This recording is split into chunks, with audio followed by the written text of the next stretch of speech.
भगवान शिव सृष्टि के सबसे ताकतवर देवता, देवों के देव, संहारक और सबसे भोले, कोमल मन भर पर भक्तों को आशीर्वाद दे देने वाले देवता। पौराणिक मान्यताओं के अनुसार माता पार्वती और महादेव शिव एक दूसरे को पूर्ण करते हैं। दोनों मिलकर कर्म और धर्म का मार्ग प्रशस्त करते हैं, जिससे संसार गतिमान रहता है। बिना पार्वती के महादेव अधूरे हैं और दोनों मिलकर अर्धनारीश्वर के स्वरूप को पूर्ण करते हैं। दोनों के संगम से संसार में सुख, शांति और जीवन बना रहता है। संसार इस आदिशक्ति की शक्ति का चलायमान है।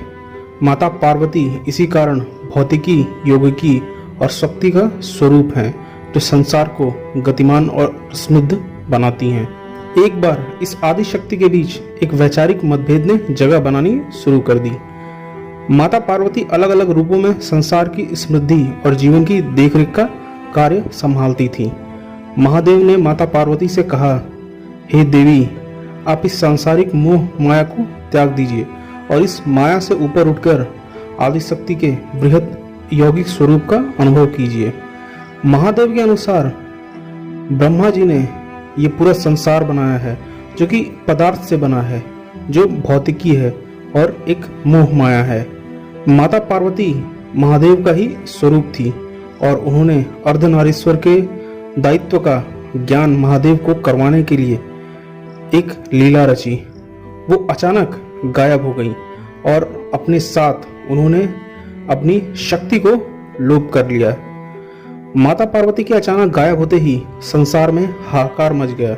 फसलें सूखने लगी, नदियां और तालाब सूखने लगे, भूख से लोग मरने लगे, जीव त्राही त्राही करने लगे और जीवन बड़ा ही विकट हो चला था। महादेव को माता पार्वती के न होने से संसार में अकेलेपन का एहसास होने लगा। धरती पर त्राहिमाम करती भक्तों की पुकार को महादेव अनसुना नहीं कर सकते थे, लेकिन महादेव महाशक्तिशाली होने के बावजूद ये जानते थे कि उनका अर्धनारीश्वर स्वर ही उनके पूरी शक्ति को संपूर्ण करता है और उन्हें माता पार्वती की आवश्यकता है। उन्हें इस बात का आभास हो रहा था कि पदार्थ पर आधारित भौतिक धरती की दुनिया यौगिक दुनिया से अलग नहीं है, बल्कि जुड़ी हुई है। दोनों एक दूसरे के संपूरक हैं, दोनों एक दूसरे को पूर्ण करते हैं। उधर माता पार्वती अपने भक्तों की पुकार के आगे खुद को रोक नहीं पाई और उन्होंने एक नया अवतार लिया।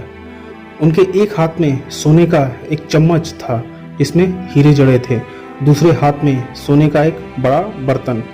ये रूप माँ अन्नपूर्णा के नाम से प्रसिद्ध हुआ। माता पार्वती के अन्नपूर्णा रूप में प्रकट होते ही धरती पर समृद्धि लौट आई। लोग एकत्रित होकर खुशियां मनाने लगे।